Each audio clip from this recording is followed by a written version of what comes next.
ನೀರ ಬಿಟ್ಟು ನೆಲದ ಮೇಲೆ ದೋಣಿ ಸಾಗದು.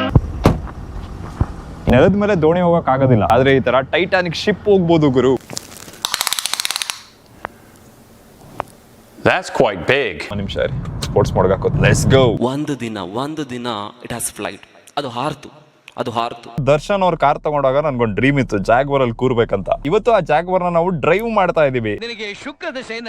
ಅಲ್ಲಿ ನೋಡಿ ಒಂದು ಎಲೆಕ್ಟ್ರಿಕ್ SUV ಇದೆ. ಪೆಟ್ರೋಲ್ ಇಶ್ಯೂಸ್ ಬಂದ್ಮೇಲೆ ನಾವು ಇವಾಗ ಡೈಲಿ ಯೂಸ್ಗೆ ಎಲೆಕ್ಟ್ರಿಕ್ ನೇ ರೈಡ್ ಮಾಡ್ತಾ ಇರೋದು. ಅವ್ರು ಹೇಳಿದ್ದನ್ನ ಕೇಳಿ ಒಂದು ಕ್ಷಣ ನನ್ನ ಮೈಯೆಲ್ಲ ಕಂಪಿಸ್ತು. ಫೋನ್ ಇಟ್ಕೊಳಕ್ ಎಲ್ಲಿದೆ ಜಾಗ? ಇಲ್ಲಿ ಫೋನ್ ಇಟ್ಕೊಂಡು ಇವಾಗ ದೊಡ್ಡ ಕಾರ್ ಕಂಪ್ನಿಗಳು ಎಲೆಕ್ಟ್ರಿಕ್ ಗೆ ಶಿಫ್ಟ್ ಆಗ್ತಾ ಇದಾರೆ. ಅದರಲ್ಲಿ ಒನ್ ಆಫ್ ದ ಕಂಪ್ನಿ ಬಂದು ಜಾಗ್ವರ್. ಇದನ್ನ ತಿರುಗಿಸ್ಬೇಕಾದ್ರೆ ಸ್ವಲ್ಪ ನೋಡ್ಕೊಂಡು ಮಾಡ್ಕೊಂಡು ತಿರುಗಿಸ್ಬೇಕು. ತುಂಬಾನೇ ದೊಡ್ಡ ಕಾರು ಗುರು, ಆಲ್ಮೋಸ್ಟ್ ಹೈಲೆಕ್ಸ್ ಅಷ್ಟಿದೆ. ಹೈಲೆಕ್ಸ್ ಇರ್ಬೇಕಿತ್ತು ಇಲ್ಲಿ, ಪಕ್ಕ ನಿಲ್ಸಿ ಚೆಕ್ ಮಾಡ್ತಿದ್ದೆ. ಆ ಜಾಗ್ವರ್ ನೇಮು, ಈ ಜಾಗ್ವರ್ ಫೇಸು, ಜಾಗ್ವರ್ ಲೋಗೋ.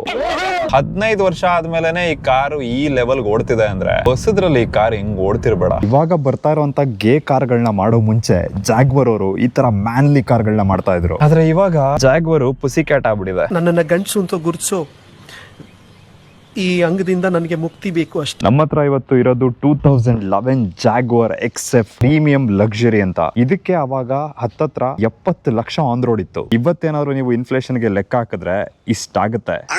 ಈ ಕಾರ್ನ ನಾನೇ ಆಯ್ತಾ ಬೆಂಗಳೂರಿಂದ ತಗೊಂಡ್ ಬಂದಿದ್ದು. ಹೆಬ್ಬಾಳಲ್ಲಿ ಕಾರ್ ಇತ್ತು, ರಾತ್ರಿ 12 ಗಂಟೆಗೆ ಬಿಟ್ಟೆ. ನಮ್ ಪವರ್ ರಾಡ್ಗೆ 1:15 ಬಂದಿದ್ದೀನಿ. ಒಂದು ಲಕ್ಸುರಿ ಕಾರ್ನ ತಗೋಬೇಕು ಅಂದ್ರೆ ಜನ BMW ಮರ್ಸಿಡೀಸ್ ಅಂತ ಯೋಚನೆ ಮಾಡ್ತಾರೆ. ಅವರು ದುಡ್ಡಿಟ್ಟಿರೋರು. ಆದ್ರೆ ಆ ದುಡ್ಡಿಟ್ಟಿರೋರ್ಗೆ ಸಂಬಳ ಕೊಡೋರು ಈ ತರ ಜಾಗ್ವರ್ ರೇಂಜ್ ರೋವರ್ ಗಳನ್ನ ತಗೋತಾರೆ. ಮುಚ್ಚಾಲೆ ಬಾಯ್ಲಿ ಎಷ್ಟು ಮಾತಾಡ್ತಿದ್ಯಾ? ಇದರಲ್ಲಿ ಹೈಡ್ರಾಲಿಕ್ ಸ್ಟೇರಿಂಗ್ ಬರುತ್ತೆ. ಸಿಟಿಯಲ್ಲೆಲ್ಲ ಯೂಸ್ ಮಾಡ್ಬೇಕಾದ್ರೆ ಈಸಿ ಆಗಿ ತಿರುಗುತ್ತೆ. ಅದೇ ನೀವು ಹೈವೇ ಹಿಟ್ ಮಾಡ್ತಾ ಇದ್ದಂಗೆನೆ ಕಚ್ಕೊಂಡ್ಬಿಡುತ್ತೆ ಗುರು ಇದು ರೋಡ್ಗೆ.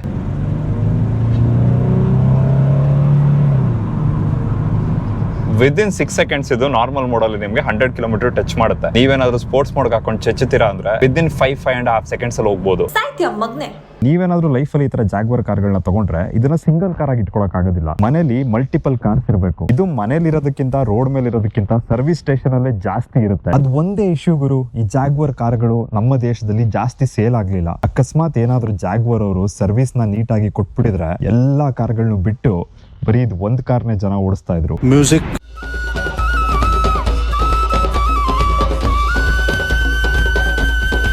ನೋಡಿ, ಇವಾಗ ಒಂದ್ ಪಕ್ಷ ನೀವು ಔಡಿ BMW ಮರ್ಸಿಡೀಸ್ ನೆಲ್ಲ ಇಟ್ಕೊಂಡು ಹಂಗೋ ಹಿಂಗೋ ಕಷ್ಟಪಟ್ಟು ಮೇಂಟೈನ್ ಮಾಡ್ಬಿಡ್ಬೋದು ಕಾಸು ಮಾಡಿ. ಆದ್ರೆ ಜಾಗ್ವರ್ ರೇಂಜ್ ರೋವರ್ ಬೆಂಟ್ಲಿ ಎಲ್ಲ ನೀವು ಒಂದ್ಸಲ ತಗೊಂಡ್ರಿ ಅಂದ್ರೆ ನಿಮ್ಮ ಹತ್ರ ದುಡ್ಡು ಇರ್ಲೇಬೇಕು.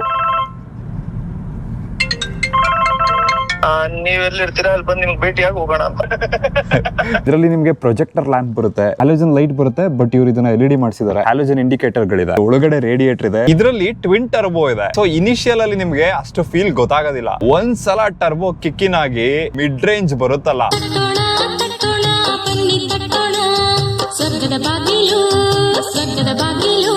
ಎಷ್ಟು ದೊಡ್ಡದಾಗಿದೆ ನೋಡಿ.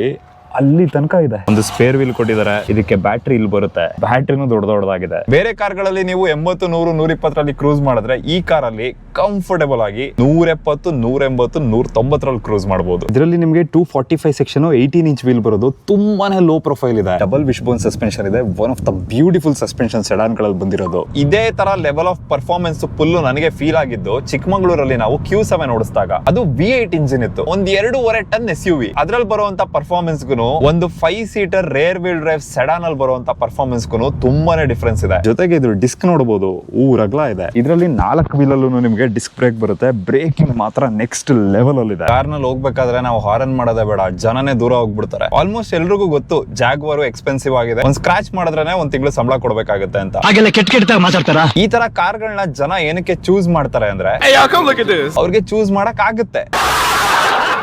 ಇದನ್ನ ನೀವು ಕಾಮಾಗಿ ಓಡಿಸ್ತೀರಾ ಅಂದ್ರೆ 15-16 ತನಕ ಮೈಲೇಜ್ ಬರುತ್ತೆ. ಆದ್ರೆ ಈ ಗಾಡಿನ ಕಾಮಾಗಿ ಓಡಿಸಕ್ ಆಗೋದಿಲ್ಲ. ಸರಿ ಉಜ್ಜಾಡ್ತೀರಾ, ಆತರ ಉಜ್ಜಾಡಿದ್ರೆ 6, 7, 8 ತನಕ ಇಳಿಯುತ್ತೆ ಮೈಲೇಜ್. ಅದ್ರ ಬಗ್ಗೆ ತಲೆ ಕೆಡ್ಸ್ಕೊಳಂಗೆ ಇಲ್ಲ. ಏನಕ್ಕೆ ಅಂದ್ರೆ ಈ ಕಾರ್ಗಳನ್ನ ತಗೊಂಡು ಇದನ್ನ ಮೇಂಟೈನ್ ಮಾಡಕ್ ಕಾಸಿಟ್ಟಿದ್ದಾರೆ ಅಂದ್ರೆ ಇದಕ್ಕಾಗುವಂತ ಡೀಸೆಲ್ ಖರ್ಚು ಪ್ರಾಬಬ್ಲಿ ಅವ್ರು ಡೈಲಿ ಮಾಡುವಂತ ಶೇವಿಂಗ್ ಖರ್ಚಿಗಿಂತ ಕಮ್ಮಿನೇ ಇರುತ್ತೆ. ಇದು ಆಕ್ಚುಲಿ UK ಮಾರ್ಕೆಟ್ ಅಲ್ಲಿ ಲೆಫ್ಟ್ ಹ್ಯಾಂಡ್ ಡ್ರೈವಲ್ ಬರುತ್ತೆ. ನಮ್ಮ ದೇಶಕ್ಕೆ ರೈಟ್ ಹ್ಯಾಂಡ್ ಡ್ರೈವಲ್ ಬಂತು. ಅದಕ್ಕೋಸ್ಕರ ಬಾನೆಟ್ ಓಪನ್ ಮಾಡಕ್ಕೆ ಲ್ಯಾಚ್ ಅಲ್ಲಿಲ್ಲ, ಇಲ್ಲಿದೆ.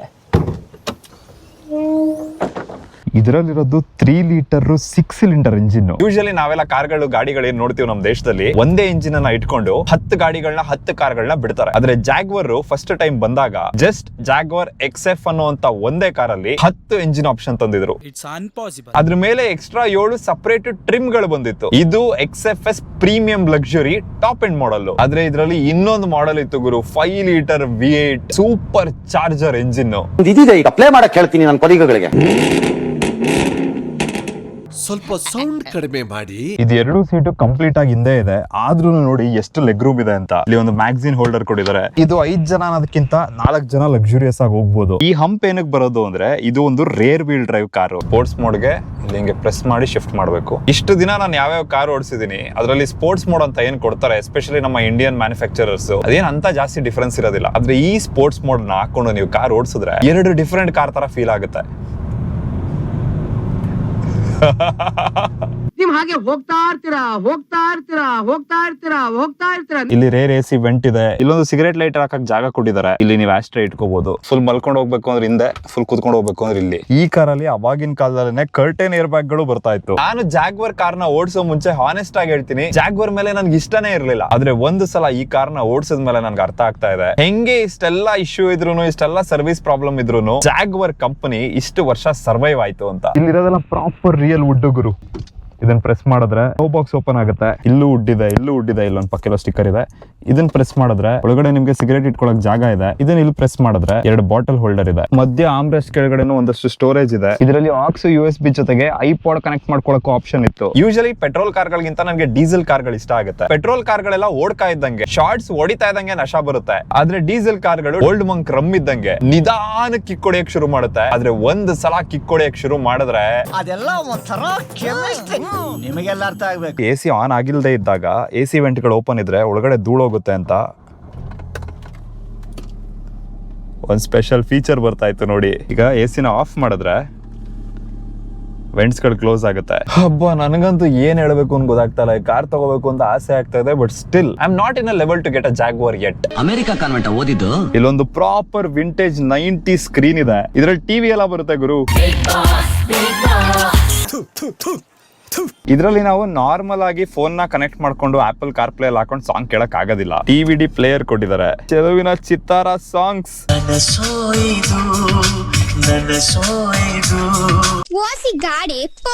ಕೆಪಾಸಿಟಿವ್ ಟಚ್ ಲೈಟ್ ಗಳಿದೆ. ಜಾಸ್ತಿ ಪ್ರೆಸ್ ಮಾಡೋದೇ ಬೇಡ. ಇಲ್ಲಿ touch touch touch touch. Come on. Now touch me. Come on. Now touch me. ಇನ್ನೊಂದ್ ಸ್ವಲ್ಪ ದಿವಸ ಆದ್ರೆ ಇದೆಲ್ಲ ಪೀಸ್ ಆಫ್ ಹಿಸ್ಟ್ರಿ ಆಗ್ಬಿಡುತ್ತೆ. ಎವ್ರಿ ಅದರ್ IC ಇಂಜಿನ್ ಕಾರ್ನ ಅವ್ರು ನಿಲ್ಸ್ಬಿಟ್ಟಿದ್ದಾರೆ. ಇವಾಗ ಬರೀ ಎಲೆಕ್ಟ್ರಿಕ್ ಮಾಡ್ತೀವಿ ಅಂತ. ಎಲ್ರೂ 10 ಸೆಕೆಂಡ್ ಮೌನಾಚರಣೆ ಮಾಡೋಣ. ಈ ಕಾರ್ನ ಯಾವ್ದೇ ಕಾರಣಕ್ಕೂ ಇವಾಗ ತಾನೇ ಮದುವೆ ಆಗಿರೋರು, ಇವಾಗ ತಾನೇ ಲವ್ ಅಲ್ಲಿ ಬಿದ್ದಿರೋರು ತಗೋಬೇಡಿ. ನೀವ್ ಇಲ್ಲಿ ಕೂತಿರ್ತೀರಾ, ನಿಮ್ ಪಾರ್ಟ್ನರ್ ಅಲ್ಲಿ ಕೂತಿರ್ತಾರೆ. ಕೈ ಹಿಡ್ಕೊಂಡು ಹೋಗಕ್ಕೂ ಕಷ್ಟ ಆಗೋರು ಈ ಕಾರ್ನಲ್ಲಿ. ಇನ್ನೇನು ಮಾಡಕ್ ಆಗೋದಿಲ್ಲ. ಅರ್ಥ ಆಯ್ತು ಅನ್ಸುತ್ತೆ. ಇದು ಡ್ರೈವ್ ಸೆಲೆಕ್ಟರ್ ಆಯ್ತಾ. Park, reverse, neutral, drive, sports mode. But ಇದರಲ್ಲಿ ಸ್ಪೆಷಾಲಿಟಿ ಏನ್ ಗೊತ್ತಾ? ಇವಾಗ ನೋಡಿ, ಲಾಂಗ್ ಪ್ರೆಸ್ ಮಾಡ್ತೀನಿ.